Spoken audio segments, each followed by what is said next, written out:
ભલે સંસાર માટે દુનિયા માટે હું એકલો દેખાતો, પણ મારી પાછળ છે ને મારી વાઘ જેવી માતા બેઠી છે. જગતમાં કદાચ તમે સત્ય હશો, સાચા હશો, નિર્દોષ હશો, અને જો કોઈ દુષ્ટ વ્યક્તિ ખાલી તમારું ખરાબ કરવાનું વિચાર કરે ને તો સુધી તો મારું ત્રિશુલ એને અડીપ થાય. ખાલી વિચાર કરે, મારો દીકરો જો સાચો હોય, સત્ય હોય, અને નિર્દોષ હોય, અને ભોળિયો હોય, અને કોઈ વ્યક્તિ કદાચ એના પાડવાની, એના નુકસાન કરવાની, એનું અહિત કરવાનું ખાલી વિચાર કરે ને વિચાર, તોથી મારું ત્રિશુલ અડી જાય. તો તમારી માં એવી જ છે, ત્રિશુલ ધારી, ચક્ર ધારી. જો શંકર નું ત્રિશુલ છે, વિષ્ણુ નું ચક્ર છે, બ્રહ્માના ચોપડાય છે ને. બ્રહ્મા, વિષ્ણુ, મહેશ બધા તમારી માં છે. ગોડા ઓળખો, ઓળખો. ચોય દુનિયામાં ભટકવાની જરૂર નહીં. તમે મારા પારે કાયમ માટે નહીં આવવાના. આવશો નહીં.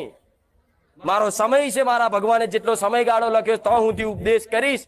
જે દાડ મારો દીકરો એમ કે માં હવે બસ, એ દાડ હું નહીં બોલી શકું. આભાર તો મારો નહીં, મારા દીકરાનો એવો માનજો કે માં તારા દીકરાની સેવા ભાવનાના કારણે તું મળીશું. મારે નહીં ભટકાડવા કોઈને, નહીં છેતરાવા દેવા ચોય. ના ખાઉં ના ખાવા દઉં, હું એ મેલડી છું. એટલે રોજ કહું, દુઃખ ને એક બાજુ મેલી તમારી માતાના શરણ ઝાલ લો.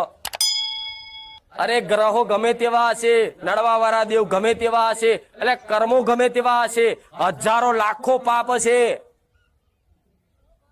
પણ તમારી એક માં, તમારો એક કુળનો દીવો, એના વાલથી ને એના પ્રેમથી બધા પાપ દૂર થઈ જાય, નષ્ટ થઈ જાય. ગમે તેવા કર્મો હોય, ગ્રહો હોય ને એના પાતાળમાં ઘાલી દે તમારી માં.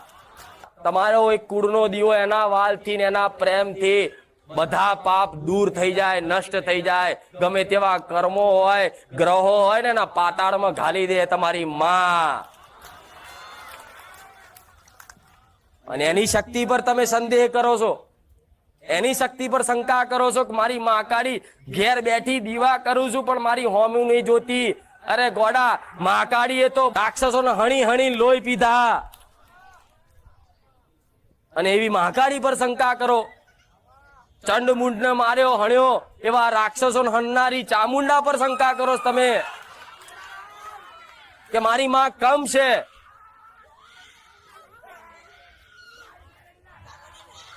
અનુભવ એટલે નહીં થતો, ભલે રામ, અનુભવ એટલે